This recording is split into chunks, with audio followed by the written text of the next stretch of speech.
जय कुंज बिहारी जय राधा माधव। जय कुंज बिहारी जय गोपी जन वल्लभ। जय गिरिवरधारी जय गोपी जन वल्लभ। जय गिरिवरधारी जय यशोदानंदन। जय व्रज जन रंजन। जय यशोदानंदन। जय व्रज जन रंजन। जय यमुना तीरवनचारी। जय यमुना तीरवनचारी। हरे कृष्ण कृष्ण कृष्ण हरे हरे, हरे राम राम राम हरे हरे। हरे कृष्ण कृष्ण कृष्ण हरे हरे, हरे राम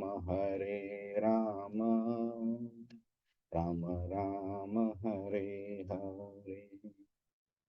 हरे कृष्ण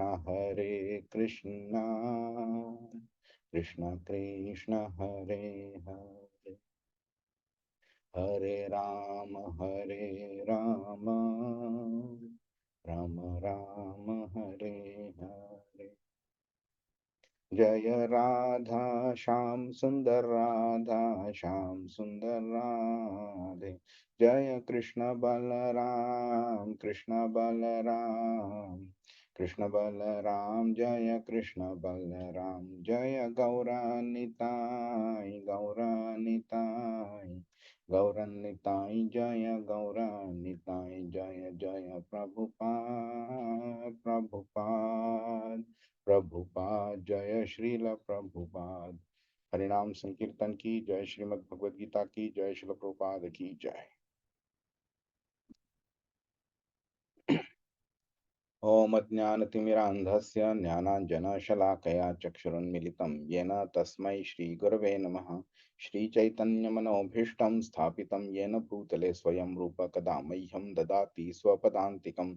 वन्देऽहं श्रीगुरो श्रीयुतपदकमलं श्रीगुरुन् वैष्णवांश्च श्रीरूपं सागरजातं सहगण रघुनाथान्वितां तं सजीवं साद्वैतं सावधूतं परिजनसहितं कृष्णचैतन्यदेवं श्रीराधाकृष्णपादान् सहगण ललिता श्रीविशाखान्वितांश्च। हे कृष्ण करुणा सिंधु दीनबंधु जगत्पते गोपेश गोपिकान्त राधाकान्त नमोस्तुते। तप्त कांचन गौरांगी राधे वृंदावनेश्वरी वृषभानुसुते देवी प्रणमामि हरिप्रिये। वाञ्छाकल्पतरुभ्यश्च कृपा सिन्धुभ्य एव च पतितानां पावनेभ्यो वैष्णवेभ्यो नमो नमः। नमो विष्णुपादाय कृष्णप्रेष्ठाय भूतले श्रीमते भक्तिवेदांत स्वामिनिति नामिने। नमस्ते सारस्वते देवे गौरवाणी प्रचारिणे निर्विशेष शून्यवादी पाश्चात्य देशतारिणे। जय श्री कृष्ण चैतन्य प्रभु नित्यानंद श्री अद्वैत गदाधर श्रीवासादि गौरभक्त वृंद। हरे कृष्णा कृष्ण कृष्णा हरे हरे, हरे राम राम राम हरे हरे। हरे कृष्णा। सगळ्यांचं स्वागत आहे। आपण मागच्या वेळी काय केलेलं कोणाला आठवतंय? आपण 13व्या श्लोकापासून एक नवीन सेक्शन चालू केलंय शिकायला. त्याच्यामध्ये मेन थीम काय आहे?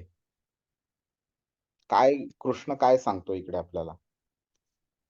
तर तो काय सांगतो इथे की जेव्हा आपल्याला माशाचं शरीर मिळतं आणि मासा पोहतो, इतर माशांना खातो वगैरे, राईट? ह्या सगळे जे कार्य करतो ते शरीरामुळे होतं. आणि शरीर ही प्रकृतीमुळे दिलेलं असतं. आणि समजा एखाद्या माशाचं आणि दुसऱ्या माशाचं किंवा एका वाघाचं आणि एका सिंहाची फाईट व्हायची असेल, तर ती घडवून आणण्याचं काम पण ते करतं. म्हणजे काय, हा न कर्तृत्व म्हणजे स्वतःच करणं नसतं ते. आत्मा त्याच्यामध्ये डायरेक्टली इन्व्हॉल्व नसतो. ओके. न कर्माणी लोकस्य सृजती, म्हणजे काय, लोकांकडनं करवून घेण्याची पण त्याच्यामध्ये ॲबिलिटी नसते. आता मी तुम्हाला रिक्वेस्ट करू शकतो, की तुम्ही प्लीज एव्हरी सॅटर्डे 10 वाजता क्लासला या. हं. पण मी तुम्हाला जबरदस्ती करू नाही शकत. ते माझ्याकडे नाहीये. ते माझ्या पॉवरमध्ये नाहीये. 2 गाडींचा जेव्हा ॲक्सिडेंट होतो, त्यावेळी आपण बोलतो त्या माणसाने चुकीची चालवली. त्या माणसाने चुकीची चालवली नाही, हे ॲक्सिडेंट घडवून आणण्याचं काम प्रकृतीने केलेलं आहे आणि त्याच्याकरता प्रकृतीने त्याच्याकडनं त्याप्रमाणे गाडी चालवून घेतली बरोबर त्यावेळेला. किंवा तुमच्याकडनं तशी चालवून घेतली त्यावेळेला. म्हणजे दोघांचा ॲक्सिडेंट व्हावा. एखाद्या व्यक्तीचे पैसे चोरले जातात किंवा त्याचा जॉब जातो वगैरे.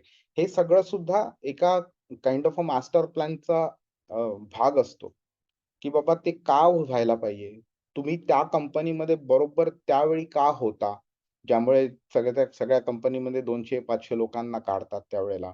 किंवा आता 2013 मध्ये फ्लड्स झालेले उत्तराखंडमध्ये. तर बरोबर त्यांनी तुमची ट्रिप तशी का घडवून आणली, की तुम्ही तिकडे जाल म्हणून. आम्ही पण खरं त्याच वेळी 2013 ला जाणार होतो. पण आमचं बुकिंग जवळ-जवळ 2 आठवडा लेट होतं. आणि त्यामुळे हे फ्लड्स तिथे चालू झाले आणि नंतर आम्हाला रिअलाईज झालं, की बाबा आता आपण जाऊ शकत नाही. म्हणून आम्ही मग दुसरीकडे गेलो. आम्ही चारधामची यात्रा करणार होतो तिकडे. तर हे सगळं घडवून आणण्याचं काम प्रकृती करत असते. ओके. आता त्याच्या आधी 13व्या श्लोकात कृष्णाने काय सांगितलंय, की आपण हा बघूया श्लोक तुम्हाला जरा दाखवतो. 3 प्रकारचे कर्ते असतात. ओके. तर पहिला कर्ता त्यांनी 13व्या श्लोकात सांगितलाय. कोण आहे तो? कोण आठवतंय? तर पहिला कर्ता आत्मा आहे. 13व्या श्लोकात सांगितलंय. नवद्वारे पुरेदहि नैव कुर्वन्न कारयन्. तो अशा शरीरामध्ये बसलेला आहे. नवद्वारे पुरे देही. देही म्हणजे देहात राहणारा. ओके. तुम्हाला हा शब्द आठवत असेल दुसऱ्या अध्यायाच्या 13व्या श्लोकात पण आलेला, देहिनो अस्मिन् यथा देहे. म्हणजे देहामध्ये राहणारी व्यक्ती जी असते त्याला देही म्हटलं जातं. तर देहामध्ये राहतं कोण? आत्मा राहतो. तर तो असा आत्मा जो 9 द्वारांच्या देहामध्ये राहतो, नैव कुर्वन्न कारयन्, तो करून सुद्धा न करणाऱ्यासारखा असतो तो. ओके. कारण तो खरं काहीच करू शकत नाही. जेव्हा श्वास घ्यायचा असतो शरीरामध्ये, तर श्वास ऑटोमॅटिकली घेतो. आत्म्याने जरी ठरवलं मी आता श्वास घेणार नाही, तरी त्याला शक्य नाहीये ते. कारण at a certain point of time शरीर रिव्होल्ट करेल, कारण त्याची ती गरज आहे श्वास घेण्याची. आपण आपल्या पापण्या लवण्यापासून पण थांबवू शकत नाही आपण. तर ह्या शरीरावरती अतिशय स्मॉल लेव्हलचा कंट्रोल आहे. आणि तो कंट्रोल एक्सरसाइज जेव्हा तो करतो, ओके, त्यावेळी ती रिस्पॉन्सिबिलिटी त्याच्याकडे येते. आणि तो झाला पहिला कर्ता. दुसरा कर्ता आहे प्रकृती. जी 5व्या अध्यायाच्या 14व्या श्लोकात सांगितलेलं आहे. तो आत्ता आपण बघितला.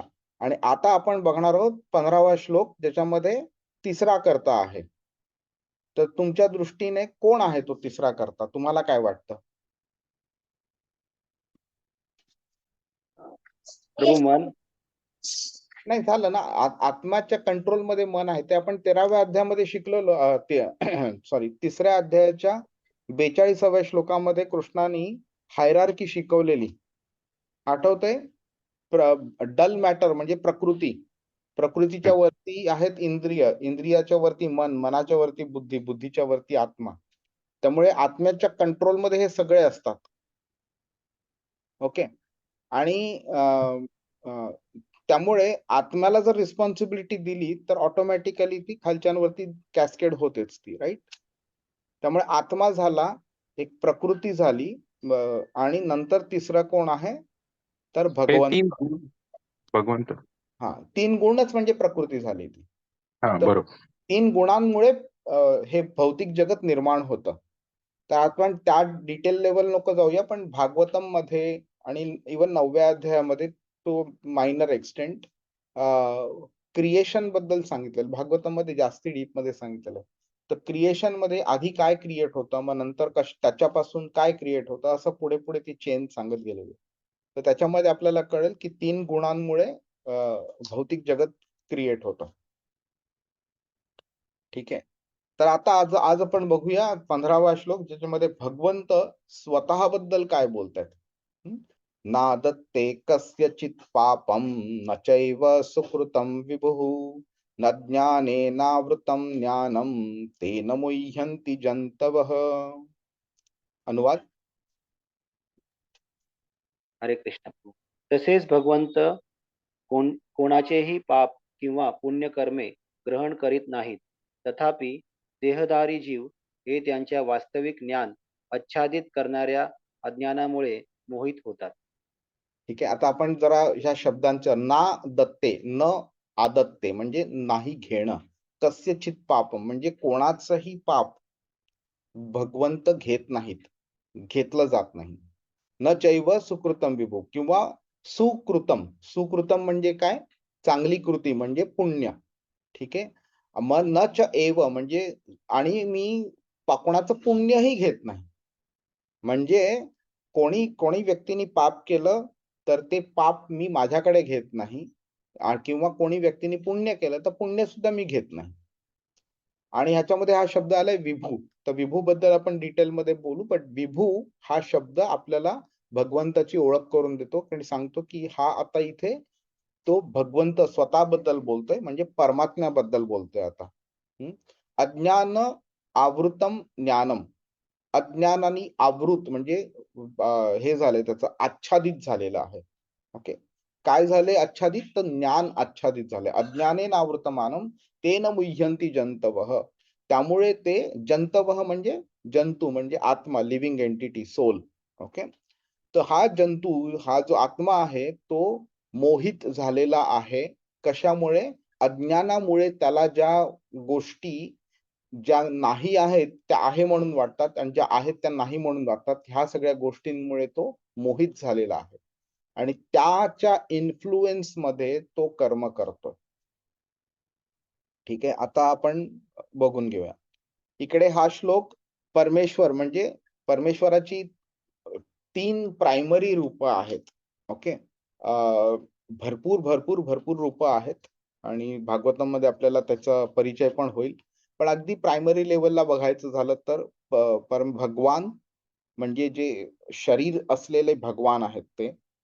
नंतर परमात्मा, ओके, जे आपल्याला दिसत नाहीत पण शरीर आहे असा परमात्मा. आणि नंतर निराकार रूप ब्रह्मन आपण जे म्हणतो ते. तर इथे तुम्हाला जाणवेल क्लिअरली की आता भगवान ग्रॅज्युअली आपल्याला कर्मयोगापासून नंतर ध्यान योगापर्यंत न्यायचंय, ध्यान योगापासून आपल्याला भक्ती योगाकडे न्यायचंय. तर हे जे सगळे श्लोक आहेत ना, this will give rise to the concept of bhakti yoga. ठीक आहे. तर इकडे तो आता परमात्म्याची ओळख करून देतोय आपल्याला. हा परमात्मा 3 कर्ते सांगितलेले आतापर्यंत. ह्या श्लोकामध्ये तिसरा कर्ता सांगतोय कृष्ण, जो कृती घडवून आणतो. ठीक आहे. आता आपण बघूया की भगवान ऍक्च्युअली काय करतात आणि भगवान ऍक्च्युअली काय नाही करत ते आपल्याला ह्या श्लोकामध्ये कळेल. मी तुम्हाला मागे सांगितल्याप्रमाणे आता परत सांगतो मी तुम्हाला की जर का तुम्हाला हा चॅप्टर कळला, पूर्ण 5वा अध्याय व्यवस्थित, तर तुम्हाला कर्मयोग संपूर्णपणे समजला असं तुम्ही समजू शकता. आणि कर्मयोगावरती कोणताही प्रश्न निर्माण आला तुमच्या मनामध्ये किंवा तुम्हाला कोणीही प्रश्न विचारला तर तुम्ही त्याचं परफेक्ट उत्तर देऊ शकता, फक्त ह्या चॅप्टरच्या बेसिसवरती. इतक्या खोलामध्ये भगवान गेलेले आहेत कर्मयोगावरती. आणि त्या पूर्ण चॅप्टर मध्ये सुद्धा, ओके, 10वा श्लोक 5व्या अध्यायाचा आणि हे 3 श्लोक 13, 14, 15 हे जर का तुम्हाला नीट समजले ना, तर तुम्हाला म्हणजे 80% तो चॅप्टर समजला असं तुम्ही समजू शकता. आणि हा श्लोक अतिशय इम्पॉर्टंट आहे आणि मला वाटत नाही पूर्ण 1 तासात आपण हा कव्हर करू शकतो. जर काही उरलं असेल तर आपण पुढच्या आठवड्यात बघूया. तर इथे आपल्याला काय झालंय की परमात्म्यावरती आपली भक्ती भक्ती म्हणू शकत नाही. परमात्म्यावरती आपली जो विचार आहे तो स्थिर व्हावा, त्याकरता ह्या श्लोकाचा एकदम फाउंडेशन म्हणून उपयोग होतो. ओके. आपल्याला दिव्य ज्ञान कृष्णाने द्यायला चालू केलंय दुसऱ्या अध्यायाच्या 13व्या श्लोकापासून 11व्या श्लोकापासून. तर तिकडे तो काय सांगतोय, आपण एक आत्मा आहोत, शरीर नाही. आणि तो कॉन्सेप्ट त्यांनी इलॅबोरेट केलेला आहे. करेक्ट. तर ते दिव्य ज्ञान आता पुढच्या टप्प्यावरती तो नेतोय आणि तो आत्म्यापासून, तुम्ही आत्माच नाही आहात ते तर आहेच इम्पॉर्टंट, पण तुम्ही परमात्म्यावरती पण तुमची भक्ती किंवा तुमची नजर स्थिर केली पाहिजे, तुमचे विचार, तुमचं मन स्थिर केलं पाहिजे. हे तो इथे आता सांगतोय. आणि 17व्या श्लोकापासून जवळ-जवळ 26व्या श्लोकापर्यंत तो आपल्याला परमात्म्यावरती कसं मन स्थिर करावं आणि कसं या जगातनं बाहेर पडावं ते तो शिकवणार आहे आपल्याला. तर आपण या श्लोकाचं जरा सार काय आहे ते बघून घेऊया. ओके. आध्यात्मिक ज्ञान काय आपल्याला सांगतं, आपण शरीर नाही आहोत. आणि आपलं जे प्रकृती असते ते आपल्या शरीरावरती एका प्रकारे नियंत्रण करते. त्यानंतर काय होतं, ही जी प्रकृती असते आणि जीव असतं, हे कोण कंट्रोल करतं? आता प्रकृती जर आपण बघितलं तर आपण एका अँगलनी बघू शकतो, की हे इम्पर्सनल झालं. ह्याच्यामागे कोणी पर्सन असं नाहीये. तर म्हणजे बॉडी नाहीये. हे सगळं ऑटोमॅटिकली घडतंय. पण ह्याच्या मागे एक कंट्रोलर आहे, परमात्मा. हं. आणि तो परमात्मा ह्या सगळ्या गोष्टी कंट्रोल करतो. मग ऑटोमॅटिकली आपल्याला वाटू शकतं, की आत्मा जी कार्य करतो त्याच्यावरती पण तो कंट्रोल करतो का? पण जरी तो सुप्रीम कंट्रोलर जरी असला परमात्मा, तरी सुद्धा तो जे जीव असतात, आत्मे असतात, त्यांची कार्य आणि त्याच्यावरती येणारे कार्यफल, कर्म आणि कर्मफल, त्याच्यावरती जबाबदारी तो घेत नाही तो. का? कारण तो तुम्हाला कंपेल नाही करायला. तो आपल्याला एक इंडिपेंडन्स देतो. फ्री विल आपण म्हणतो, तो फ्री विल आपल्याकडे असतो. आणि हा आपण एक्झाम्पलद्वारे आपण शिकून घेऊया. तरी तो आणि तो ते का करतो तो? हां. तर जेव्हा आत्मा इज नॉट द, काय म्हणतात त्याला, की अल्टिमेट कंट्रोलर नसला, मी एखादी कार्य मला करवून घ्यायचंय. समजा एका कंपनीचा सीईओ आहे आणि त्या सीईओला एखादं कार्य करवून घ्यायचंय. मग तो मॅनेजरला सांगतो. मॅनेजर लेबरना सांगतो आणि लेबर ते करून घेतात, कार्य करतात, राइट? किंवा मॅनेजर थोडं कार्य करतो. तर म्हणजे काय झालं, तर सीईओ वरती रिस्पॉन्सिबिलिटी आहे. तो बोलू शकत नाही मी केलं नाही म्हणून. पण करणारी व्यक्ती सुद्धा बोलू शकत नाही मी केलं नाही म्हणून, राइट? ते सगळे पार्टी असतात एक गोष्ट घडवून आणण्यामध्ये. तरी सुद्धा आणि ह्या ज्या गोष्टी आत्मा करतो, एस्पेशली त्या जेव्हा भौतिक असतात, पाप असतं किंवा इव्हन पुण्यकर्म जरी असलं, तरी सुद्धा ते का करतो, तर त्याची एक मूलभूत इच्छा असते आत्म्याची, की मला कृष्णापासून लांब जायचंय मला. हं. आणि त्या इच्छेतनं हे या सगळ्या कार्य निर्माण होतात.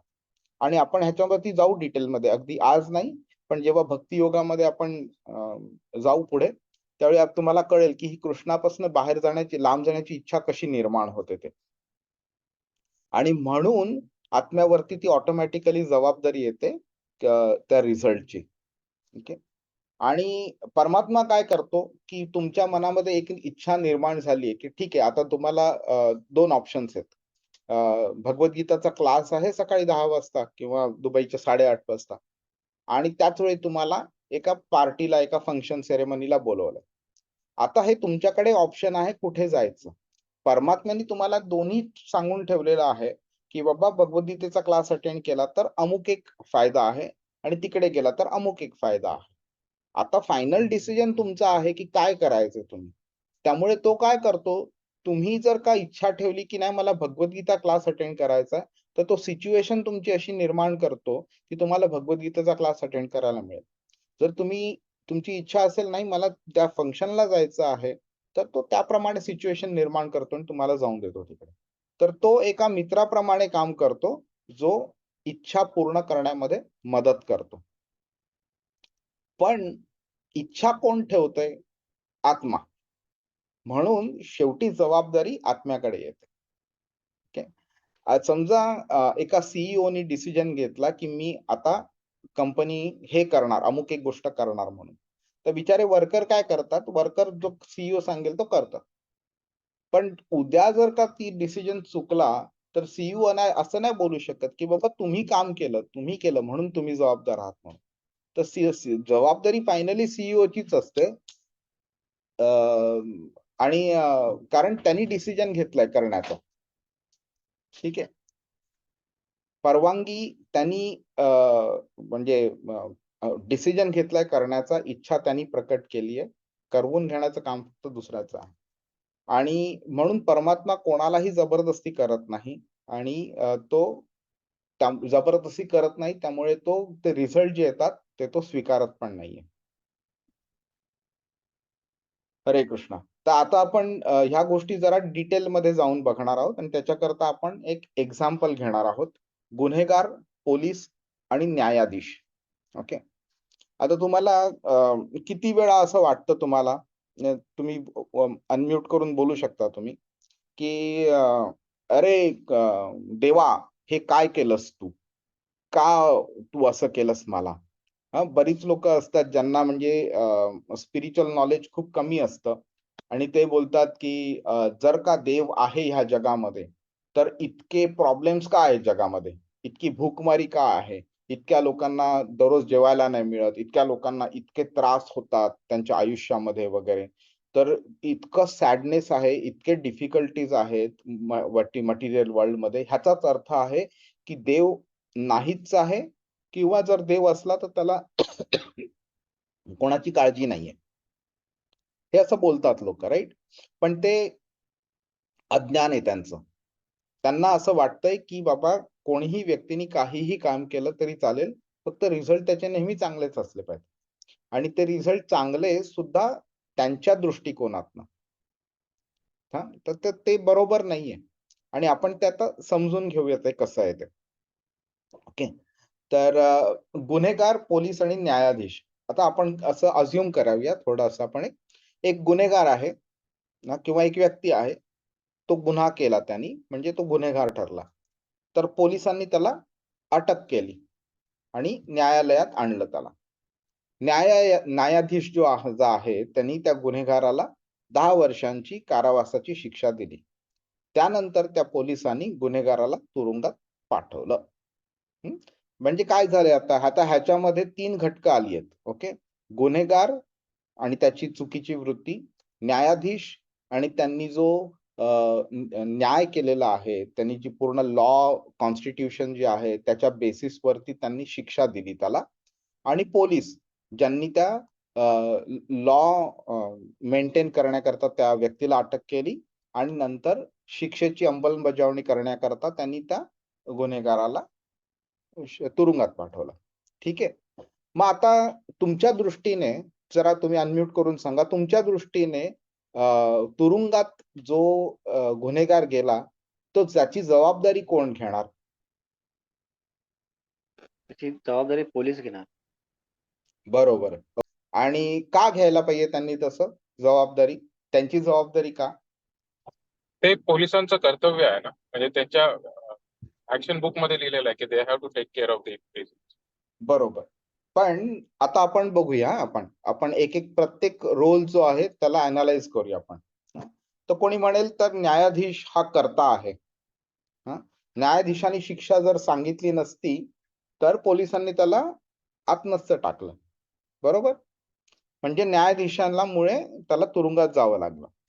पण आता आपण जर तसा विचार केला तर न्यायाधीश ह्या शिक्षेमागे जर जबाबदार असेल तर त्याच न्यायाधीशांनी अशा बऱ्याच लोकांना चुकी केली नाही म्हणून त्यांना सोडलं पण असेल.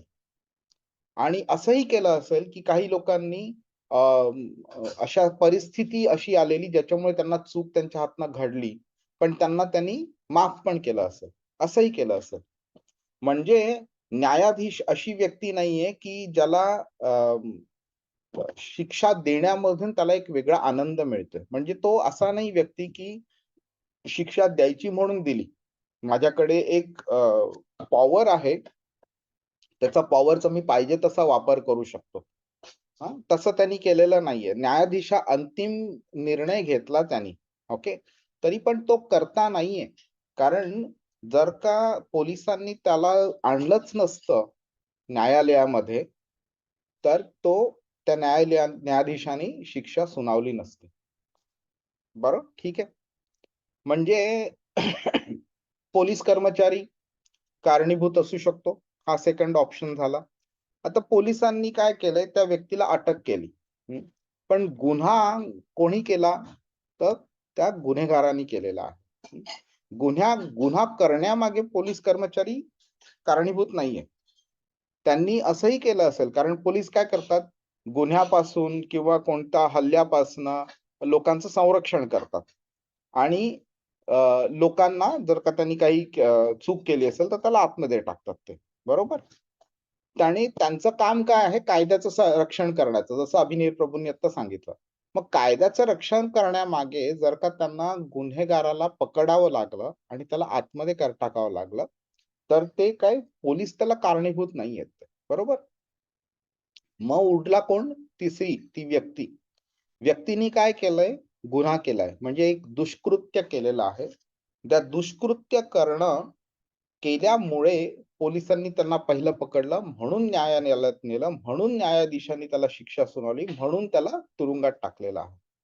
ठीक आहे. म्हणजे काय झालंय, की जर त्यांनी गुन्हा नसता केला, तर पोलिसांनी अटक नसती केली आणि न्यायाधीशांनी शिक्षा नसती सुनावली आणि त्याला तुरुंगात टाकलं नसतं. ठीक आहे. आता ह्या पूर्ण प्रकारामध्ये आता तुम्ही विचार करा, की गुन्हेगार तुरुंगात जाण्याकरता आता कोण वाटते तुम्हाला जबाबदार आहे? आता कोण जबाबदार आहे? अर्थात तो स्वतः गुन्हेगारच. स्वतः, राईट? आता हेच एक्झाम्पल आता आपण आपल्या रेग्युलर ह्याच्या बरोबर आपण अप्लाय करूया. आता हे उदाहरण आपण आत्मा, प्रकृती आणि परमात्मा ह्यांच्याशी जोडूया. तर आत्मा कोण आहे इथे? तर तो कर्ता, म्हणजे गुन्हेगार जो आहे, तो ज्यांनी कर्म केलं. ते कर्म दुष्कृत्य पण असू शकतं किंवा सुकृतम, म्हणजे जे आधी कृष्णाने सांगितलं ना श्लोकामध्ये, सुकृतम विभू, ते सुकृत म्हणजे पुण्य पण असू शकतं. नंतर प्रकृती आहे, जी काय करते, तिच्याकरता काही लॉज निर्माण करून ठेवलेले आहेत त्या प्रकृतीच्या कंट्रोलरनी. त्या लॉ प्रमाणे प्रकृती काम करते. सूर्य जे उगवतो तेव्हाच दिवस मानला जातो, सूर्य मावळतो तेव्हा रात्र होते. आपण इतर वेळी त्याला दिवस किंवा रात्र होत नाही. सूर्य असं मनाप्रमाणे वाटेल त्यावेळी उगवणं आणि वाटेल त्यावेळी मावळणं असं होत नाही कधी. तर ती प्रकृती एका नियमांद्वारे सगळं कार्य करत असते. आणि हे नियम कोणी ले डाऊन केलेले आहेत, बनवले कोणी आहेत, तर परमात्मा म्हणजे भगवान त्यांनी. आणि हा भगवान म्हणजे परमात्मा म्हणजे न्यायाधीश झाला. तिकडे प्रकृती म्हणजे पोलीस झाले. ठीक आहे. आता आपण हे रोल्स बघितले आता आपण. तर हा जो आत्मा जो आहे, त्याच्यामध्ये जी एक भावना आहे कार्य करण्याची, आणि ते कार्य जेव्हा तो करतो त्यावेळी तो जे अज्ञानाने झाकलेला असतो, अज्ञाने नावृतम ज्ञानम. तर अज्ञानाने झाकलेलं त्याचं जे ज्ञान असतं, म्हणजे त्याची बुद्धी असते, ज्याच्यामुळे तो कार्य करतो आणि ते कार्य जनरली चुकीचं असतं. अशा अपराधी गुन्हेगार आत्मा जो असतो, त्याच्या मनात जेव्हा इच्छा निर्माण होते, ती इच्छा असते स्वतःच्या शरीराची, एक वासना जी असते, ती वासनेची पूर्ती करण्याची इच्छा निर्माण होते. आणि ह्या इच्छा निर्माण झाल्यामुळे त्या अज्ञानाने प्रेरित असलेल्या इच्छा जेव्हा निर्माण होतात आणि त्याप्रमाणे तो कार्य करण्याची इच्छा प्रकट करतो, त्याप्रमाणे ते कार्य घडलं जातं आणि त्याच्यानंतर मग ती जबाबदारी त्या आत्म्याकडे येते. आत्मा स्वतः कार्य करू शकत नाही. ओके, त्याला शरीराची गरज लागते. आत्मा जेव्हा शरीरातनं बाहेर जातो त्यावेळी त्याला कोणतंही कार्य करता येत नाही त्याला. आत्मा कम्प्लिटली हेल्पलेस असतो. ते शरीर जेव्हा त्याला मिळतं त्यावेळी त्याच्या ऍक्शन्स चालू होतात. ओके, आपण लहान मूल बघतो आपण, राईट? लहान मूल, ओके, म्हणजे आईच्या पोटामध्ये असताना सुद्धा तो हातपाय हलवत असतो, श्वास घेत असतो तिकडे. पण आपण जर बघितलं तर त्याचं जेव्हा तो आईच्या पोटातनं बाहेर येतो, त्यावेळी त्याचे कार्य खऱ्या अर्थाने चालू होतं. हं. तर इकडे सुद्धा तसं आहे, की शरीर मिळाल्यानंतर आत्म्याचं कार्य चालू होतं. आणि स्वतःहून तो कार्य करत नाही. त्यामुळे परमात्मा काय करतो, परमात्मा त्याची इच्छा जी असते ना, ती ओळखतो. आणि ह्याच्यामध्ये प्रभुपादांनी एक छान उदाहरण दिलं ह्या श्लोकामध्ये, की परमात्म्याला हे कसं कळतं, त्याची काय इच्छा आहे. तर परमात्मा हा आपल्या आत्म्याबरोबर म्हणजे आपण 13व्या अध्यायामध्ये जाऊ त्यावेळी आपण हे शिकू 20व्या श्लोकापासून 23व्या श्लोकापर्यंत, की परमात्मा आपल्या हृदयामध्ये एका मित्राप्रमाणे स्थित असतो. तो आपले जे कार्य जे असतात ना, आपल्या इच्छा जे असतात, तो कंटिन्युअसली ऑब्झर्व्ह करत असतो. आणि कोणत्या कार्याला तो परमिशन पण देत असतो तो, की कर म्हणून आणि तो घडवून आणतो मग ते. ठीक आहे. तर पोलीस काय करतायत, पोलीस ही प्रकृतीप्रमाणे सगळं कार्य घडवून आणते, पण ते घडण्यामागे एक परमिशन जी असते, की बाबा ओके म्हणून लेट्स से फॉर एक्झाम्पल मॅनेजरनी एक नवीन प्रोजेक्टची आयडिया आली आणि मॅनेजरला ती आयडिया त्यांनी सगळं प्रोजेक्ट रिपोर्ट वगैरे सगळा बनवला आणि त्यानंतर तो काय करतो, की त्याच्यामध्ये ती पॉवर नाहीये मॅनेजरकडे, की तो डायरेक्टली इम्प्लिमेंट करू शकेल. त्याला सीईओ कडनं अप्रूव्हल घ्यावं लागतं. मग सीईओ बघतो, ओके हे सगळं ठीक आहे, हे पण विचार केला, तो पण विचार केला. नंतर तो सीईओ त्याला अप्रूव्हल देतो. अप्रूव्हल दिल्यानंतर मग मॅनेजर ते काम वर्करकडनं करवून घेऊ शकतो. ठीक आहे. तर हे सगळं जे घडवण्याचं काम असतं, भलेही प्रकृती करेल, पण त्या घडवण्यामागे जो फायनल ऑथॉरिटी असते अप्रूव्हल देण्याची, तो परमात्मा करतो. म्हणजे इकडे काय झालंय, त्यांनी गुन्हा केला, ते सगळं ठीक आहे. पण शिक्षा देण्यामागे फायनल डिसिजन न्यायाधीशाचा होता, की ह्याला आता शिक्षा मिळाली पाहिजे. मग शिक्षा पूर्णपणे अंमलात आणण्याचं काम कोणी केलंय? प्रकृतीने केलंय, पोलिसांच्या द्वारे. पोलिसांनी केलंय. ठीक आहे. सो भौतिक म्हणजे जी प्रकृती आहे ती पोलिसांप्रमाणे वागून अंतिम निर्णय ती घेत असते ती. आता आपण जरा बघूया, की हे जे इच्छा निर्माण होतात ना आपल्या मनामध्ये, ते कसे का निर्माण होतात? अगदी म्हणजे बेसिक लेव्हलवरती बघूया आपण. आणि त्यामुळे आपण कसे आपल्या त्याच्या ऍक्शन्स वरती कसा परिणाम होतो. तर आत्मा आपण आतापर्यंत शिकलो आध्यात्मिक आहे म्हणजे सच्चित आनंद आहे. तो शरीराशी त्याचा काही संबंध नाहीये. ऍट अ रूट लेवल जर बघितलं तर त्याचं कृष्णावरती प्रेम करण्याची आणि सेवा करण्याची त्याची नेहमी इच्छा असते. पण काय होतं, की at a certain point of time आपण ही इच्छा आपली थोडी भौतिक म्हणजे मी आता डिटेलमध्ये जात नाही कारण सुहास प्रभूंनी पण मागे हा प्रश्न विचारलेला. तर ही इच्छामुळे आपल्याला असं वाटतं, की नेहमी मी कृष्णाचंच का करावं? मला स्वतःला पण एन्जॉय करायचं. त्याच्यामुळे कृष्णानी हे भौतिक जगत निर्माण केलेलं आहे आणि त्याच्यामध्ये आपल्याला आणलंय, की तुम्हाला एन्जॉय करायचंय माझ्याशिवाय, तर तुम्ही ह्या जगात या, जेवढं हवं तेवढं एन्जॉय करा आणि नंतर माझ्याकडे या तुम्ही परत. पण we have to take the responsibility of our actions. तर त्याप्रमाणे भौतिक जगात जेव्हा आपण येतो, त्यावेळी भौतिक इच्छा आपल्या मनात निर्माण होतात आणि त्या इच्छा पूर्ण करण्यासाठी आपण मग कृती करायला चालू करतो.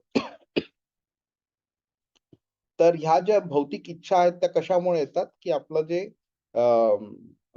कंडिशनिंग म्हणतो आपण, आपण एक बद्ध असतो एका पर्टिक्युलर शरीरामध्ये. ज्याला आपण स्वभाव म्हणतो आणि स्वभाव आपण त्याचा अर्थ आपण प्रकृती म्हणून पण बघितलेला 14व्या श्लोकामध्ये. तर ह्याच्यामुळे त्या इच्छा निर्माण होतात. आपण जरा थोडं बघून घेऊया आपण, की मासा असला तर पोहायची इच्छा ऑटोमॅटिकली निर्माण होणार. समजा आपण मनुष्याचं शरीर असताना खूप खूप पोहायची इच्छा ठेवली, अगदी देव माशासारखं किंवा शार्क माशाप्रमाणे वगैरे, तर आपल्याला दुसऱ्या जन्मी आपल्याला त्याप्रमाणेच शरीर मिळणार, की तुला इच्छा होती ना पोहायची, घे मनसोक्त पोहून घे तू म्हणून. राईट. नंतर समजा आपल्याला अगदी काही नॉनव्हेज खायची इच्छा झाली वगैरे, तर अशा वेळी सुद्धा कृष्ण मग आपल्याला त्या प्रकारचं शरीर देतो. आता माणूस पण नॉनव्हेज भरपूर खातात लोक, त्यामुळे त्याला अशा माणसाचं शरीर सुद्धा मिळू शकतं किंवा त्याला कोणत्या पशुपक्ष्याचं शरीर पण मिळू शकते, ज्याच्यामध्ये त्याला त्याची ही खाण्याची इच्छा आहे ती पूर्ण होऊ शकते त्याला. तर हा जे शरीर आहे जे प्रकृतीकडनं मिळालंय, ज्याचं स्वभावस्तु प्रवर्तते म्हणून कृष्ण 14व्या श्लोकात म्हणाला, त्याच्यामुळे ह्या इच्छा निर्माण होतात. ठीक आहे. एका झाडाला कधी पोहायची इच्छा निर्माण नाही होणार, कारण तो करूच शकत नाही. हं? तर दुसरा जर आपण बघितलं, की जर का शरीरामुळे जर का आपल्याला कार्यामध्ये त्याचा फरक पडू शकतो, तर असं पण होतं, की एक अतिशय बुद्धिमान व्यक्ती आहे, अतिशय छान बोलणारी एक वक्ता आहे. हां, तर तो त्या जन्मी खूप छान बोलतो आणि लोकांना इम्प्रेस वगैरे करतो. पण दुसऱ्या जन्मी त्याला त्याला जेव्हा कुत्र्याचं शरीर मिळतं, समजा फॉर एक्झाम्पल, तर मग त्यावेळी तो त्याप्रमाणे बोलू नाही शकत. त्यामुळे समजा तुम्ही अशी छान इच्छा निर्माण केली, की मी ह्याच्यावरती चांगलं बोलीन आणि इकडे कॉन्फरन्समध्ये बोलीन आणि प्रेझेंटेशन्स वगैरे करीन वगैरे, तर तुमचं ह्या जन्मात ते इच्छा पूर्ण होऊ शकते. पण समजा तुमचं कर्म असं असेल ज्याच्यामुळे तुम्हाला कुत्र्याचं शरीर मिळणार असेल, तर त्यावेळी तुमच्या अशा ह्या इच्छा पूर्ण होणार नाही. त्यामुळे कोणत्या इच्छा निर्माण होणं आणि जरी दुसऱ्या इच्छा निर्माण झाल्या तरी कोणत्या इच्छा पूर्ण करणं, हे प्रकृतीच्या हातात असतं, की त्यावेळी तुम्हाला ती देत नाही. ते पूर्ण व्हायला चान्स मिळत नाही तुम्हाला. मग त्याच्याकरता अजून एक जन्म घ्यावा लागतो. म्हणून आपल्याला काय इच्छा आपण केली पाहिजे आणि काय इच्छा नाही केली पाहिजे, हे इम्पॉर्टंट असतं. इंग्लिशमध्ये एक म्हण आहे ना, की be careful what you wish for, it may come true. आता जनरली काय होतं, आता हे जनरली काय आपण इच्छा आपण करतो, ती आपल्या दृष्टीने जे आपल्याला हवंय चांगलं, ते पूर्ण व्हावी ही आपली इच्छा असते. पण ही म्हण काय सांगते, की बी केअरफुल, तुमची इच्छा पूर्ण होईल. म्हणजे काय? तर इच्छा अशी करूच नका तुम्ही, मनात आणूच नका, जी जर पूर्ण झाली तर तुम्हाला प्रॉब्लेम होईल. हं. तर इथे काय होतंय, इथे अज्ञानाने आपण आवृत आहोत. अज्ञानात झाकलेलं गेलो आहोत आणि त्याच्यानंतर आपण इच्छा करतोय. आणि तेन मुह्यन्ति जंतव, म्हणजे आपण अज्ञानाने जे आपल्या अज्ञानामुळे आपल्याला जे दिसतंय, ते चुकीचं आहे आणि त्याच्यामुळे आपण मोहित झालोय. म्हणजे काय? तर जे आहे त्याला नाही आहे म्हणून समजतो आणि जे नाही आहे त्याला आहे म्हणून समजतो. म्हणजेच काय? तर जे चूक आहे त्याला बरोबर समजणं आणि जे बरोबर आहे त्याला चूक समजणं. मग अशा इन्फ्लुअन्समध्ये तुम्ही विचार करा, की आपली जर इच्छा आपण निर्माण केली, तर ती चूक असणार का बरोबर असणार? राइट? त्यामुळे हे अज्ञानाने जेव्हा आपण झाकले जातो, त्यावेळी आपली जी इच्छा निर्माण होते, ती नेहमी चुकीचीच असते. ती शरीर सुखाचीच इच्छा असते. चांगली गाडी, बंगला, बायको, हे ते पैसा वगैरे अशा प्रकारची इच्छा असतात. ज्याचा शरीराकरता मे बी त्या जन्माकरता फायदा होईल, पण आत्म्याकरता नुकसानच नुकसान आहे. त्यामुळे हे अज्ञानाचं जे आवरण जे आहे, ते आवरण काढून टाकणं आणि संपूर्ण ज्ञानामध्ये स्थित होणं, म्हणजे आपण एक बोलू शकतो, की बाबा आपण एक प्रकारचा जो लेव्हल आहे, ते बॅरियर आहे, ते ब्रेक केलंय आपण. आणि मग आपण जे ॲक्शन्स करतो, ते आपल्या शरीरावरती, प्रकृतीवरती ह्या सगळ्या अवलंबून असतात. ठीक आहे. कधी व्यक्ती आपण बोलतो ना, मी भारतीय आहे. कोणी बोलतं मी अमेरिकन आहे.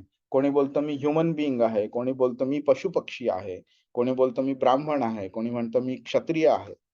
तर आता तुम्ही आत्म्याच्या दृष्टीने ह्या स्टेटमेंट्सकडे विचार करा आणि बघा तुम्ही आणि बघा आणि विचार करा, की हे किती चुकीचं स्टेटमेंट आहे. आज मी ह्या जन्मी मनुष्य आहे. उद्या पुढच्या जन्मी मी कुत्रा मांजर बनीन. तर आज मला मनुष्य जन्म मिळाल्याचा मला इतका आनंद आहे, की बाबा बघा मी किती महान म्हणून. हं. की मला मनुष्य जन्म मिळाला, येता जाता रस्त्यामध्ये कुत्री मांजरी मिळतात किंवा माकडं दिसतील किंवा प्राणी दिसतील, झाड मिळेल वगैरे, तर झाड तोडणं, झाडाची फळं तोडणं, फुकट घालवणं, फुलं इकडे तिकडे टाकणं, कुत्र्या मांजरांना दगड मारणं वगैरे, हे सगळ्या ज्या कृती घडतायत ते कशामुळे घडतायत? कारण मला एका प्रकारची सुपिरियॉरिटी वाटते, की मी मनुष्य आहे, मी काय आहे म्हणून, बरोबर? कधी-कधी अमेरिकन असला, तर त्या व्यक्तीला जास्ती अभिमान असेल स्वतःचा, की मी अमेरिकन आहे म्हणून. हं, की बाबा माझा देश किती महान. दुसऱ्या जन्मी तो भारतात येईल किंवा पाकिस्तानात जाईल किंवा अफगाणिस्तानात जाईल किंवा UAE मध्ये येईल किंवा कुठल्या रशियामध्ये जाईल. तो कुठेही जाईल. मग त्यावेळी त्याला त्या देशाचा अभिमान वाटणार. मग तो विसरून जाणार, की आधीच्या जन्मी तो अमेरिकन होता म्हणून वगैरे. तसंच ब्राह्मण क्षत्रिय. ब्राह्मणाला अभिमान असेल, की मी ब्राह्मण आहे. माझ्याप्रमाणे संपूर्ण सोसायटी चालते. क्षत्रियाला वाटणार मी सगळ्यांचं प्रोटेक्शन करतो, मी सगळ्यात ग्रेट आहे म्हणून. मी क्षत्रिय, मी काही पण करू शकतो. तर हे जे हा जो दृष्टिकोन आहे, हा जो विचार आहे, तो अज्ञानामुळे झाकलेला गेलेला आहे आणि तो दृष्टिकोनच चुकीचा आहे तो. आत्मा ह्यापैकी ना मनुष्य, ना प्राणी, ना अमेरिकन, ना इंडियन, ना ब्राह्मण, ना क्षत्रिय काही नाहीये ह्यातलं. तर जेव्हा ह्या अज्ञानामुळे जेव्हा ह्या सगळ्या गोष्टी आपल्या डोक्यात येतात, त्याप्रमाणे आपल्याला ॲक्शन्स करायचे असतात, की बाबा इंडिया जिंकली तर आपल्याला आनंद होतो. पाकिस्तान जिंकली तर आपल्याला दुःख होईल किंवा अमेरिका जिंकली तर आपल्याला दुःख होईल किंवा हे केलं तर दुःख होईल वगैरे. तर हे सगळं अ, म्हणजे आपण इच्छा ठेवतो, की बाबा हां, इंडिया वर्ल्ड कप आहे, ते इंडिया जिंकली पाहिजे. बरोबर आहे. ह्या शरीर तुम्हाला मिळालं एका अ, इ इ इंडियामध्ये तुम्ही जन्मला आहात, त्याच्यामुळे तुम्हाला इंडियाचा अभिमान वाटतो, बरोबर आहे, ठीक आहे. पण ते अल्टिमेट आहे का? तुम्ही मेल्यानंतर सुद्धा तुम्ही इंडियनच राहणार का तुम्ही? तुमचं शरीर इंडियन होतं. आत्मा इंडियन नाही. आत्मा हा भगवंताचा सेवकच आहे. आणि ज्याप्रमाणे आपण ह्या इच्छा ठेवतो आणि त्याप्रमाणे आपल्याला शरीर मिळतं आणि त्याप्रमाणे प्रकृती आपल्याकडनं काही कार्य कडवून घेते आणि प्रकृती स्वतः काही कार्य करते आपल्याकडनं कार्य घडवून आणण्याकरता किंवा इतरांकडनं घडवून आणण्याकरता. हा जो स्वभाव आहे, हा स्वभाव घडतो कशामुळे? तर अज्ञानामुळे आणि त्या अज्ञानामुळे आपण कर्म घडवतो. म्हणजे दुष्कृत असेल किंवा सुकृत असेल. त्या कर्मामुळे जे कर्मफल मिळतं, त्या कर्मफलामुळे अमुक एक शरीर मिळतं. त्या शरीरामुळे मग आपण अजूनही अज्ञानामध्ये जातो. अज्ञानाचं आवरण जसं-जसं आपण खालच्या स्पेशीजमध्ये जातो, तसं-तसं ते जास्ती घनदाट बनत जातं. जास्ती थिक होतं आवरण, ते कव्हरिंग असतं ते. मग त्याला ब्रेक करायला अजून डिफिकल्टीज येतात. म्हणून मनुष्य देह हा जास्ती चांगला मानतो. कारण मनुष्यामध्ये पण भरपूर लेव्हल्स आहेत वेगळ्या-वेगळ्या. पण त्यातल्या त्यात इतर प्राण्यांच्या, पशु-पक्ष्यांच्या, झाडांच्या कंपॅरिझनमध्ये मनुष्याचा देह असतो त्याच्यामध्ये अज्ञानाचं आवरण कमी असतं इतरांच्या कंपॅरिझनमध्ये. हां, बोला. प्रभू एक विचारायचं होतं. हां, तुम्ही 3 कॉम्पोनंट सांगितलेले. एक गुन्हेगार, हां, एक पोलीस हां. आणि तिसरा आहे तो न्यायाधीश. गुन्हेगार म्हणजे आत्मा. अ, अ, पोलीस. अ, पोलीस पोलीस म्हणजे प्रकृती बरोबर. आणि जो न्यायाधीश म्हणजे परमात्मा की भगवान? आता की दोन्ही आत्ताच्या एकच याच्यात? आत्ताच्या डिस्कशनच्या लेव्हलवरती ज्या लेव्हलवरती आपण आहोत ना, त्याच्याकरता तुम्ही परमात्मा आणि भगवान हे सेम आहे म्हणून समजा. ठीक आहे. जसं आपण पुढे जाऊ, ओके, तसं तुम्हाला कळेल की भगवान आणि परमात्मा ह्यांचं रिलेशनशिप काय आहे म्हणून. परमात्मा हा भगवानांपासून आलेली गोष्ट आहे. ओके. मग तिकडे तुम्हाला 3 विष्णू कोण आहेत हे समजेल आणि कोणत्या विष्णूचं काय कार्य आहे ते समजेल. मग परमात्मा म्हणजे कोणता विष्णू झाला आणि कृष्ण आणि विष्णू मध्ये काय रिलेशनशिप आहे, ह्या सगळ्या गोष्टी समजेल. आत्ताच्या डिस्कशन करता तुम्ही परमात्मा आणि भगवान सेम समजा तुम्ही. ओके प्रभू. ठीक आहे. अरे आता हे काय होतंय अज्ञान आहे. तर अज्ञानामुळे आपण बंधनात अडकतो. म्हणजे कार्य करतो आणि बंधनात अडकतो आणि त्याचप्रमाणे आपण मुक्ती आपल्याला जी मिळायची असेल त्याच्यावरती सुद्धा एक त्याचा परिणाम होतो. तर अज्ञाने नावृतम ज्ञानम हे कृष्ण बोललाय, राईट. त्यामुळे तो भौतिक इच्छा जे ठेवतो ते त्या अज्ञानामुळे प्रेरित असतात त्या. ओके. आणि प्रकृती ही काय करते, त्याची अंमलबजावणी करते. त्यामुळे प्रकृती त्या दृष्टीने एक कर्ता आहे. त्यामुळे 3 प्रकारचे कर्ता आपण बघतो आता. आधीचा कर्ता आहे जो पहिला आहे तो आत्मा आहे, जो डिझायर करतो, इच्छा ठेवतो. आणि बिकॉज त्याच्या इच्छा अज्ञानामुळे प्रेरित असतात, त्यामुळे इधर तो दुष्कृती करू शकतो किंवा सुकृती करू शकतो. आणि त्या दुष्कृती आणि सुकृतीमुळे त्याच्या इच्छेमुळे तो पहिला कर्ता ठरतो. दुसरा कर्ता म्हणजे त्याची अंमलबजावणी करणारी प्रकृती. आणि तिसरा कर्ता हा परमात्मा असतो. त्याच्या इच्छेला तो ऑब्झर्व करतो त्याला आणि परमिशन देतो त्याला, की बाबा येस, अप्रूव्ड. मग प्रकृती त्या अप्रुव्हलची अंमलबजावणी करते. ठीक आहे. पण आता ह्याच्यामध्ये बघितलं तर आपण त्या सीईओ ला बोलू शकतो का, की बाबा संपूर्ण चूक तुझी आहे म्हणून? नाही, सीईओ बोलेल की बाबा मी असा डिसिजन दिलेला, पण त्याचं डिटेल स्टडी करणं आणि त्याचं प्रॉपर इम्प्लिमेंटेशन करणं हे त्या मॅनेजमेंटचं आणि वर्कर्सचं काम होतं. त्यामुळे प्रकृती सीईओ बोलणार नाही की माझीच संपूर्ण चूक आहे म्हणून. इथे काय होतंय, परमात्मा काय करतोय, परमात्मा जे आत्मा डिसिजन घेतो किंवा इच्छा प्रकट करतो की मला हे करायचं आहे म्हणजे आहेच, करायचंच आहे. त्यावेळी परमात्मा त्याला आधी शिकवतो की बाबा तू अमुक एक गोष्ट केली तर तुला अमुक एक त्रास होईल, अमुक एक पाप लागेल तुला, किंवा अमुक एक पुण्य मिळेल तुला, ज्याच्याकरता जे उपभोगण्याकरता सुद्धा तुला एक नवीन शरीराची गरज लागेल. तर परमात्मा त्याला आधी सावध करतो की बाबा करू नको, हे बरोबर नाहीये. आणि तुम्ही बघितलं सुद्धा असेल, कधी कधी काही गोष्ट करताना आपल्या मनात आवाज येतो निर्माण, अरे नको नको, हे असं करू नकोस, चांगलं नाहीये. पण तरी पण इच्छा इतकी प्रबळ असते की आपण त्या आवाजाला दाबायचा प्रयत्न करतो आणि आपण ती इच्छा पूर्ण करायचा निर्णय घेतो. अशा स्टेजला आल्यावरती परमात्मा बोलतो ठीक आहे, तुला फायदे तोटे हे सगळे कळलेले आहेत, तरी सुद्धा तुझी मनात इच्छा आहे, नो प्रॉब्लेम, तथास्तु, कर तू. आणि प्रकृती मग ती अंमलबजावणी करते त्याची. त्यामुळे काय झालंय की परमात्मा त्याची रिस्पॉन्सिबिलिटी घेत नाही. न चैव सुकृतम विभू.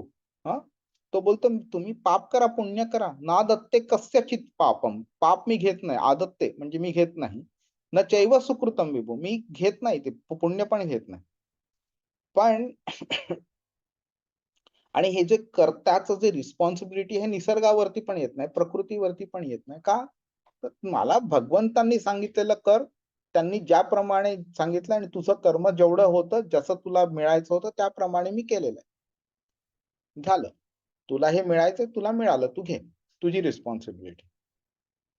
आणि त्यामुळे काय होतं, ना रिस्पॉन्सिबिलिटी भगवानांकडे असते ना प्रकृतीकडे असते. ती रिस्पॉन्सिबिलिटी ऑटोमॅटिकली ट्रान्सफर होते, शिफ्ट होते आत्म्यावरती, जी अज्ञानाच्या मुळे ती डिसिजन घेते की मला करायचं, इच्छा प्रकट करतो.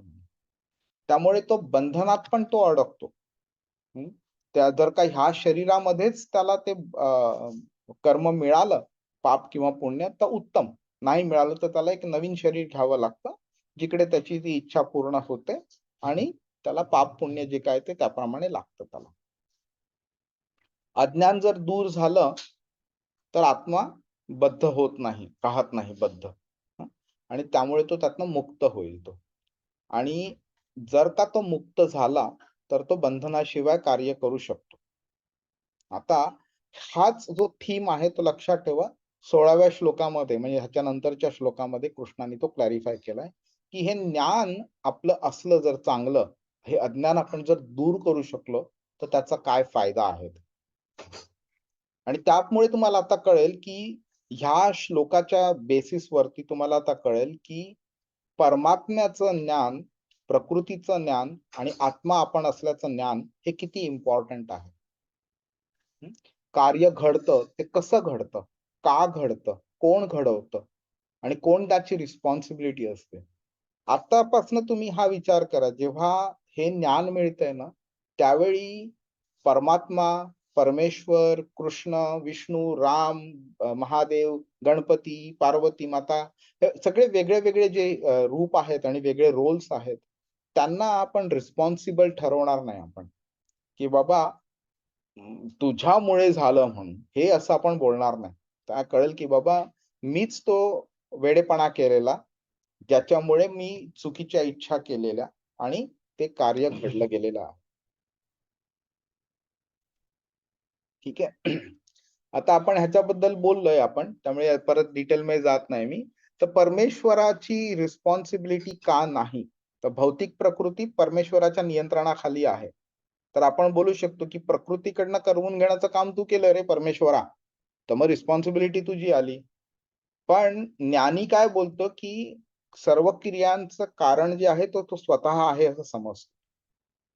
ते खरं ज्ञान झालं. पण म्हणून काय जगात झालेल्या ह्या सगळ्या चांगल्या वाईट गोष्टी आहेत त्याच्याकरता परमेश्वर जबाबदार आहे का नाहीये? तर का तर जीव एक करता नाही, म्हणजे जीव काही करू शकत नाही म्हणून जीव करता नाही, तरी पण तो त्याच्या कार्य जे असतो त्याच्याकरता तो जबाबदार ठरतो. हा, पण काही लोक बोलतात की तो जबाबदार नाही ठरला पाहिजे. ते असं युक्तिवाद असा टाकतात की बिकॉज जीव काही करू शकत नाही त्यामुळे तो कार्य करू शकत नाही, त्यामुळे तो रिस्पॉन्सिबिलिटी कशी घेणार? तर तो युक्तिवाद चुकीचा आहे. कारण जीव पूर्णपणे ह्या प्रक्रियेपासून प्रोसेस मधनं अलिप्त असा नाहीये. It cannot stay away from the process. आणि कशी त्याची रिस्पॉन्सिबिलिटी येते? तर परमात्मा जो असतो तो कोणत्याही जीवाकरता एक स्पेसिफिक अशी सिच्युएशन क्रिएट करत नाही. आता आम्ही जेव्हा प्रीचिंगला जातो इकडे तिकडे वगैरे, त्यावेळी लोक बोलतात की ही सिच्युएशन तर परमात्म्यानेच टाकली ना मला. तर आता आपण समजा एका डिफिकल्ट सिच्युएशन मध्ये आहोत. आता लेट्स से आपण एक आता 2013 मध्ये उत्तराखंड मध्ये आपण जो पूर आला त्याचं उदाहरण घेतलं, तर त्यावेळी काही लोक उत्तराखंड मध्ये होते आणि इम्पॅक्ट झाले होते. काही लोक तिकडे नव्हती आणि त्यामुळे इम्पॅक्ट नव्हती झाली. तर तिकडे नेऊन ठेवणं, कोणी कोणाला नेऊन ठेवणं, अरे सॉरी, प्रकृतीने किंवा परमात्म्याने तिकडे कोणाला नेऊन ठेवायचं आणि कोणाला नाही नेऊन ठेवायचं, हा निर्णय भले त्यांनी घेतलाय, पण तो निर्णय त्यांनी का घेतला? तर तो निर्णय त्यांनी त्याच्या आत्म्याची जी कर्म झालेली आहेत त्याच्या बेसिसवरती त्याला जे रिझल्ट मिळाला पाहिजे, ते रिझल्ट मिळण्याकरता त्याला अमुक एका ठिकाणी अमुक एका पद्धतीमध्ये असणं आवश्यक आहे, म्हणून त्याला तिकडे परमात्म्याने नेऊन ठेवलंय. ठीक आहे. आता हेच प्रोसेस जी आहे ते बरोबर गुन्हेगार, न्यायाधीश आणि पोलीस याच्यामध्ये तुम्ही कम्पेअर करून बघा की न्यायाधीशांनी त्याला तुरुंगात नेऊन ठेवलं का? तर पोलिसांनी आणलं म्हणून. पोलिसांनी का आणलं? तर त्यांनी गुन्हा केला म्हणून. तर गुन्हा जर नसता केला तर तो तुरुंगात गेलाच नसता. म्हणजे कर्म चुकीचं केलं नसतं तर तो ती व्यक्ती त्यावेळी त्या पुराच्यामुळे इम्पॅक्ट झालीच नसती, ती तिकडे गेलीच नसती. त्यामुळे त्याला अशी जी परिस्थिती जी आहे ही निर्माण करण्याची रिस्पॉन्सिबिलिटी परमात्मा घेत नाही, कारण तो परिस्थिती निर्माण करत नाही. परिस्थिती निर्माण होते ती आपल्याला एका त्या अमुक एका विशिष्ट परिस्थितीमध्ये राहण्याची आपण इच्छा निर्माण करतो आणि त्याप्रमाणे कार्य करतो आपण, आणि ते कार्य अज्ञानाने मोहित झालेलं असतं. आणि तिथपासून मग नसतं कर्माची आणि कर्मफलाची ही जी कंटिन्युअस चेन असते ना, शृंखला, ती तिकडनं सुरू होते. आणि ही शृंखला जी चालू होते ती आपली जी भक्ती कृष्णावरती असते ती खरी तर अमर्यादित असते, पण त्याला आता आपण रेड्यूस करत करत करत ह्या स्टेजला आणलेला आहे. आणि त्यामुळे आपण काय झालं की जशी जशी भक्ती कमी कमी होते तशी तशी अज्ञान वाढत जातं आणि त्या अज्ञानाने आपण अजून अजून प्रभावित होतो, भक्ती अजून अजून कमी होते आणि मग नंतर मग अज्ञान टेक ओव्हर करतो पूर्ण आपल्या माइंडला, आपल्या इंटेलिजन्सला, आपल्या आत्म्याला, आणि मग नंतर आपण चुकीचे कार्य करायला लागतो. त्यामुळे ही जबाबदारी जी आहे ती शेवटी आपल्याकडेच येते आणि आपल्याकडेच आली पाहिजे. आपणच जबाबदार आहोत ह्याच्याकरता. हरे कृष्ण. परमात्मा फक्त मंजुरी देतो. बोला. प्रभू एक विचारायचं होतं. तुम्ही म्हणालात की अगोदर परमात्मा आपल्याला सांगतो की काय चुकीचं आहे आणि काय नाही, आणि तरी आपली प्रबळ इच्छा असली आत्म्याची की बाबा चुकीचं असून सुद्धा करायचं आहे, तर बरोबर. ती कृती आपण करतो आणि नंतर तो आपल्याला शिक्षा देतो, अ, जर आपलं चुकीचं काम असेल. पण मग काय चुकीचं आणि काय बरोबर हे ज्ञान परमात्मा कशा प्रकारे देतो आत्म्याला? परमात्म्याला संपूर्ण ज्ञान असतं ना. पण परमात्म्याला तो तर कोणत्या पर मीडियम थ्रू तो आत्म्याला देतो? तो ओके, व्हेरी गुड क्वेश्चन. तर परमात्मा हा आत्म्याच्या सगळ्या इच्छा त्याला कळत असतात. आणि प्रभुपादांनी ह्याच्याकरता एक उदाहरण दिलेलं आहे, की आपल्याला जर एका फुलाचा सुगंध घ्यायचा असेल, तर आपण काय करतो, फक्त फुलाच्या जवळ जातो आणि फुलाच्या जवळ गेल्यावरती आपल्याला फुलाचा सुगंध मिळू शकतो. तर तसंच परमात्मा आपल्या हृदयात स्थित आहे. प्रत्येकाच्या हृदयात जसा त्याचा आत्मा असतो, तसाच परमात्मा पण स्थित असतो. एकांशेन स्थितो जगत, असं कृष्णाने 10व्या अध्यायाच्या 42व्या मध्ये सांगितलेलं आहे. आणि सर्वस्य चाहम हृदि सन्निविष्टो, सर्वस्य च अहम, हृदि म्हणजे हृदयात, सन्निविष्टो म्हणजे मी स्थित आहे. कृष्ण 15व्या अध्यायाच्या 15व्या श्लोकात बोलतोय, मी सगळ्यांच्या हृदयात परमात्मा रूपाने स्थित आहे. ओके. त्यामुळे परमात्मा प्रत्येकाच्या हृदयात असल्यामुळे, तो आत्म्याच्या बाजूला असल्यामुळे तो उपद्रष्टा अनुमंता असं म्हटलंय 13व्या अध्यायामध्ये. उपद्रष्टा मिनिंग तो सगळं ऑब्झर्व करत असतो तुम्हाला. तुम्ही काय करताय, काय विचार करताय, तुमची काय थॉट प्रोसेस आहे, तुम्ही आधी काय केलं, नंतर काय करणार, हे त्याला सगळं कळत असतं. आणि त्या ऑब्झर्वेशनच्या बेसिस वरती तो तुम्हाला सँक्शन देतो की yes, you can do it नाव. आणि मग त्याप्रमाणे मग कार्य घडली जातात. प्रभू ऍक्च्युली प्रश्न दुसऱ्या प्रकारे विचारतो मी. हा. आता मी कोणतं कर्म करतोय, कोणती ऍक्शन घेतोय, पण त्याच्या आधी अगोदर मला समजा ह्या डिसिजनवर यायचं असेल, सेल्फ डिसिजनवर, की हे चुकीचं आहे की बरोबर, हा. मग then who is going to guide? तो म्हणजे परमात्माच आपल्याला कळवतो. आपल्या हृदयामध्ये आपल्याला कळत असेल ना, आपल्याला आपण एखादं कार्य करतोय आणि आपल्याला जाणवत आहे की ते कार्य बरोबर नाहीये. आपण बऱ्याच वेळा असं होतं ना, की आपल्याला कार्य करताना आपल्याला एक आवाज येतो आतमधनं, की बाबा मी हे बरोबर तर करतोय का, चूक तर करतोय का? आणि तरी सुद्धा आपण बोलतो, की अरे चूक आहे, पण काय करणार? करावं तर लागणारच. करतो आपण तरी सुद्धा. तर तो आवाज जो येतो तो परमात्म्याचा असतो. कधी-कधी आता तो मन पण आपल्याला सांगतं, "नाही रे, कर, कर, कर, मजा येईल तिकडे." तर ते डिफरन्शिएट करणं, की तो मनाचा आवाज आहे का तो परमात्म्याचा आहे, त्याला पण आपल्याला एक स्टेज क्रॉस करावी लागते. प्रॅक्टिकल एक्झाम्पल द्यायचं म्हणजे एका माणसाने त्रास दिलाय, हां. आपण त्याच्यापासून दूर गेलो. हं. आता तो आपली माफी मागायला येतोय. हां, आता ती दुविधा असते, की ह्याला माफ केलं म्हणजे पुन्हा प्रॉब्लेम आहे, आणि हां. माफ नाही केलं तर प्रिन्सिपल आहे की नाही, कोणी चूक मागतंय तर त्याला माफ करावं. पण बरोबर. दुसरा प्रश्न असा निर्माण होतो, की ह्याला जर माफ केलं, हा परत असोसिएशन मध्ये आला म्हणजे मला त्रासदायक. हां, मग त्यावेळेस we cannot decide right whether to forgive him or not. बरोबर. पण आता पहिल्यांदा जेव्हा तो चूक करतो आणि लगेच तो माफी मागतो, त्यावेळी इमिडिएटली तर असं आपल्याला वाटत नाही ना, की परत हा करेल म्हणून.